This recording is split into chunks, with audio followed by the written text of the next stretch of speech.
What I've just realized is that what I'm trying to do right now is justify buying this bike even though I have a KTM 1290 Adventure, because I love this so much. So I'm trying to like find a way to justify to myself and owning this. I mean, if that's not a review,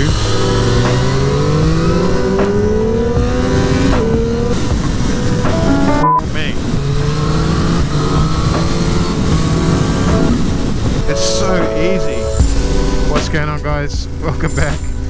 It's been a long time since I've made a video, at least a couple months, and today I'm back at Holeshot. As you can see, I'm about to take the new Street Triple out for a ride. So yeah, I guess let's just get in there and do it. Guys, have to let me know in the comments as well if you want me to try this Suzuki new V-Strum out. This thing looks sick. Pretty keen to try that actually. There's the demo one. Don't know about the yellow on that one, but... So if you guys saw my last 765 video, just a few months ago I rode the 2022 model. This one's a completely new version, so yeah, I'm pretty stoked to try it. Rob's just checking the tire pressure for me. Here comes Big Daddy.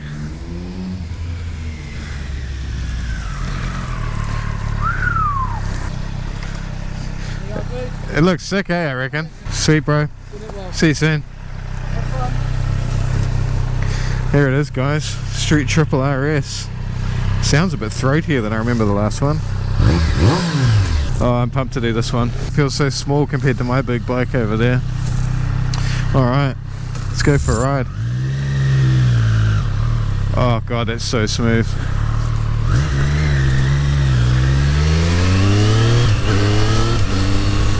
Man.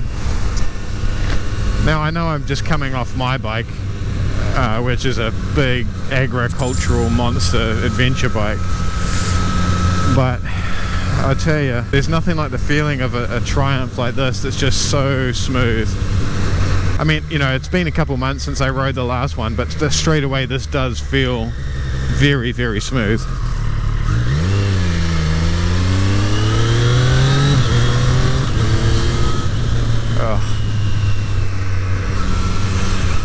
Man, instantly, literally it's the first time I've been on one, and I feel already like this would be probably almost the perfect commuter bike for most people. Not even perfect commuter bike, like perfect all-round do everything bike. Alright guys, here it is, the 2023 Street Triple RS from Triumph. I've just ridden it a short time to get here, and honestly it feels like one of the best motorbikes I've ever ridden.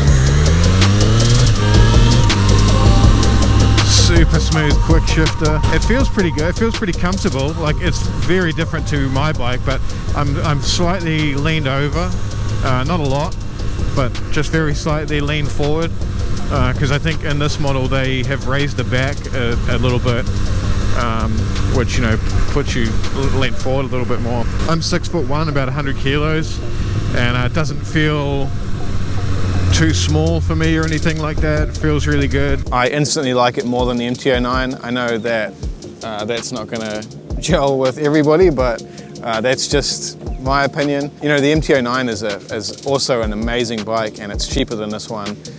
So, you know, and it looks way different. I know a lot of people don't like the look of this bike.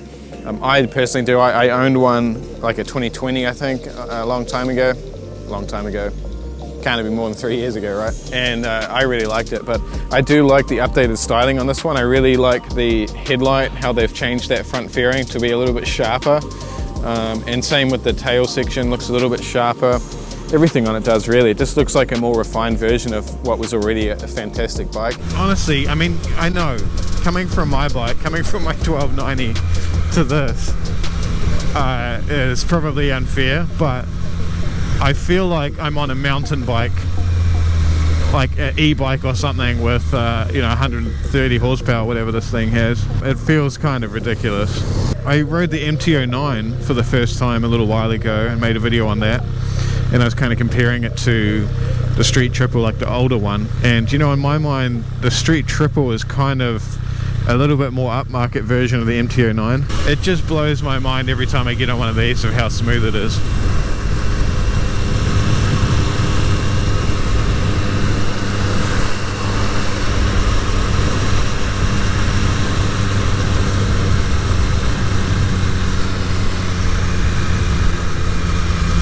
Really nice controls. It's nice having an indicator stalk that works better.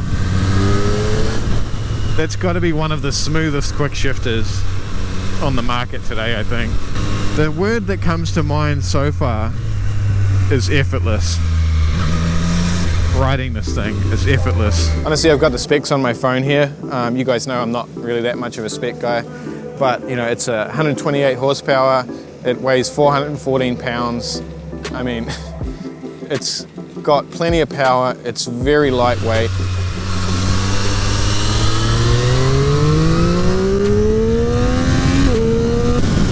Man, that power, it's just so linear. Like, it just comes on and just keeps building and building and building. I don't know if you saw, but like, I don't even know what gear I was in. I'm going to look back at the video and put it up on the screen, but you'll see anyway. It started lifting the front wheel like way later. Man.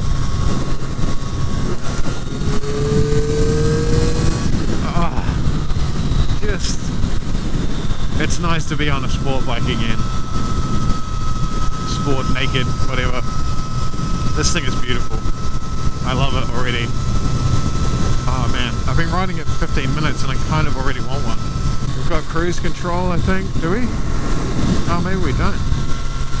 No cruise control. It looks like it should be here. Oh, that's a shame. I mean, not a big deal because it's quite comfortable, but it would be nice to have cruise control. We've got a fuel gauge, full tank of fuel. The display is nice.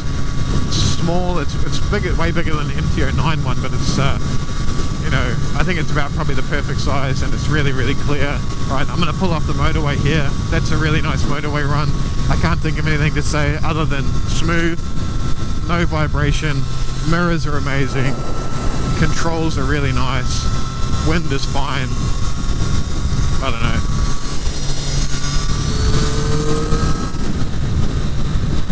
I really like the indicator switch. It's so easy to use. Look at this quick shifter. You ready?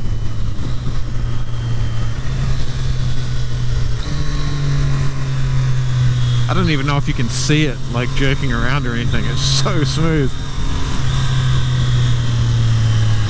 Oh, it's good to be making videos again though. Real nice.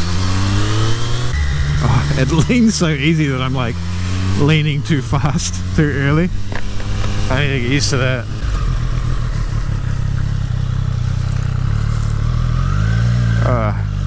Really easily slow speed maneuvering. The throttle mapping is so smooth, like the fueling. So I keep my feet up this whole time, and the clutch is like really, really soft, even though it's a cable. Oh, almost foot down, but not.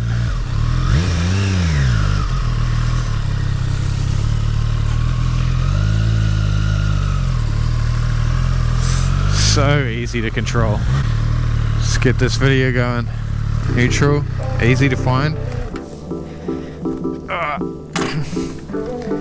Man, this thing is... I'm not a huge fan of yellow. I do like the color yellow, but it's not what I would choose. But this is really nice. It's like a gold. It has like a speckled pearl in it or something. A nice little updated front fairing there. I'm going to get my camera out anyway, and we'll get some proper shots of it. The RS model has the rear Öhlins shock and the Showa front forks. You also have like Brembo Stylema brakes with a really nice master cylinder. Everything on this bike just feels great. The only thing I've picked up on that maybe is missing is the cruise control. I can see where that would be here in this switch gear on the left. But, I mean, is it really that big of a deal? Probably not. The handlebars are a little bit wider than the previous model, I think, and I can feel it. Like I said, I'm a big dude, 6'1", and I'm about 100 kilos. But it does feel, you know, it does feel like a good size for me. Maybe if I roll it around so you guys can see it. But there you can see how it looks with someone my size, 6'1". Both feet flat down with just a very slight bend in my leg. Super comfortable. The tank is like not too skinny, but it's also not wide at all.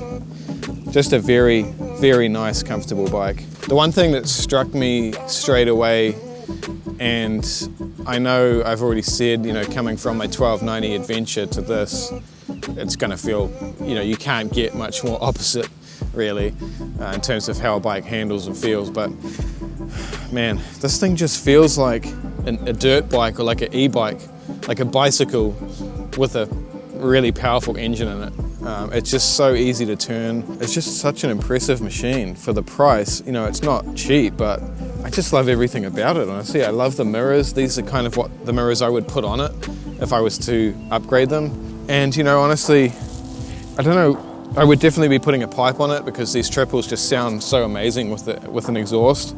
It's just crazy the feeling you get when you ride one of these things. Like, it's so effortless that other than the extra power it has, you know, if you were a confident learner rider, I know it's different in the States and probably other countries, but in New Zealand here you have to have like your learners and restricted license, and you can't own a bike like this. You have to get your full license to get anything over what they call a LAMS approved bike, or you know, a 660cc, and it's like a power to weight ratio thing anyway. You know, if you were going from your learner's license and you got your full and you wanted to upgrade from like an MT-07 or whatever you had, this thing is just so easy to ride, but you have so much more power. Anyway, this is just like a first ride impressions video and showing you guys around the bike and what I think of it, and just warming up to making videos again. So yeah, it's good to be out. I'm gonna go take this thing out in the twisties a little bit more, and we'll jump back on the helmet cam. All right, let's do a start and sound test. I think we need to hold the clutch in.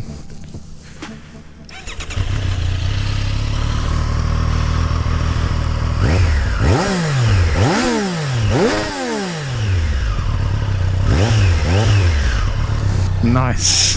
All right, let's go find some twisties. If I can find the gear lever, there we go. Oh, it's so smooth. Fucking hell, it just wants to wheelie, man. Even with my weight.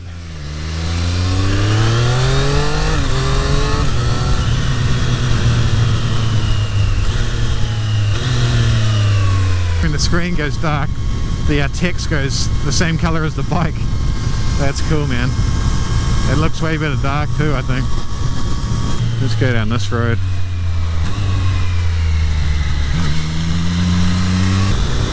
The roads are very cold.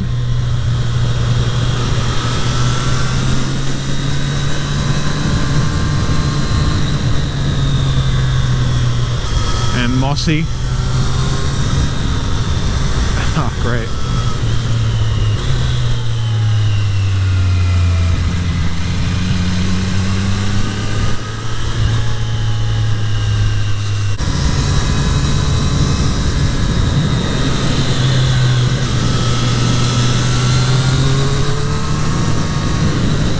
Just such a nice bike to ride. This is kind of one of those bikes that you could just like tour around the whole of New Zealand on and like lap up the corners, just have an amazing time and be super comfortable. I'm not getting hardly any vibrations through it.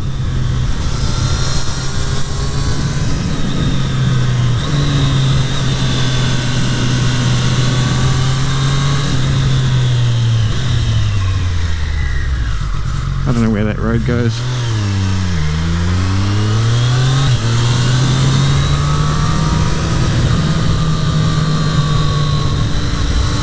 The on and off throttle is really nice too.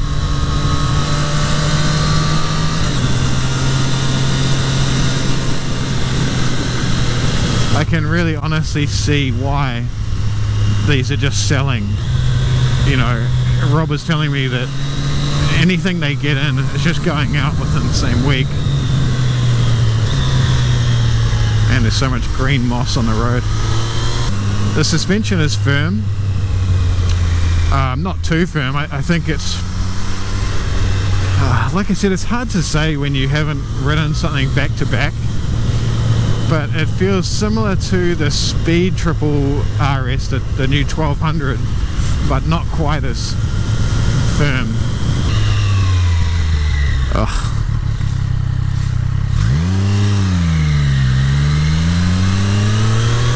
Honestly guys, I think I've got a new favorite. I don't know. That'll probably change next week. You guys probably seen in my last video, I saw one in the shop. The new Street Fighter V2 in green.